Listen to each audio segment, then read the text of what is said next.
সাকিবকে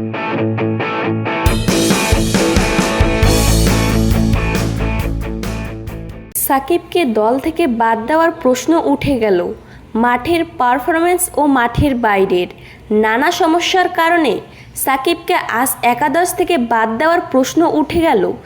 এমন চিম্বা স্টেডিয়ামের প্রেস বক্সে চেন্নাই টেস্টের হারের পর অধিনায়ক নাজমুল হাসানকে এ প্রশ্নটার মুখোমুখি হতে হলো। বাংলাদেশ থেকে সিরিজ কভার করতে আসা সাংবাদিকের করা প্রশ্নটা শুনে নাজমুল নিজেকে সামলে নিতে কয়েক মুহূর্ত সময় নিলেন। এরপর হেসে বললেন, খুব সাহসী প্রশ্ন, মাশাআল্লাহ।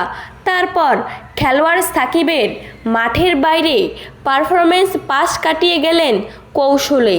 অধিনায়ক হিসাবে আমি যেটা দেখি, শুধু সাকিব ভাই বলছে না, আমি দেখি যে কে কতটুকু কষ্ট করেছে এবং কামব্যাক করার জন্য যা যা দরকার সে কাজগুলো করছে কিনা, দলের প্রতি ইন্টারেস্ট কী রকম, এই জিনিসগুলো আমি খেয়াল রাখি।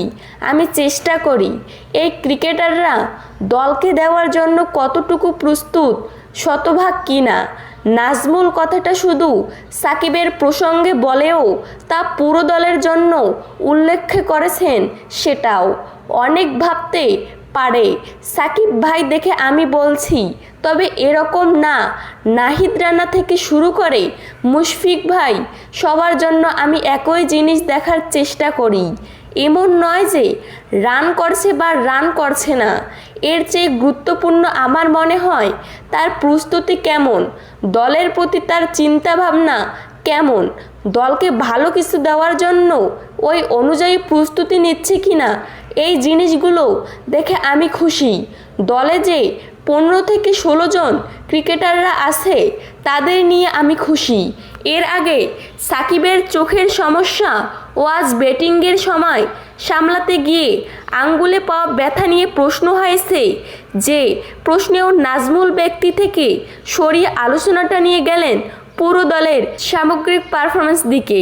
আঙ্গুলের যে ব্যাপারটা, টেপ পেয়েছেন, বল লেগেছিল, ওখানে বেল্ডিং হয়েছিল, যে কারণে ট্যাপ পেছানো। আমি কখনো নির্দিষ্ট কারো পারফরমেন্স নিয়ে কথা বলতে স্বচ্ছন্দ বোধ করি না, কারণ খেলাটা দলীয় খেলা, পুরো দলের অবদানেই কিন্তু একটা ম্যাচ জেতা সম্ভব। সব মিলিয়ে আমরা সবাই মিলে যদি অবদান রাখতাম ভালো কিছুই হতো।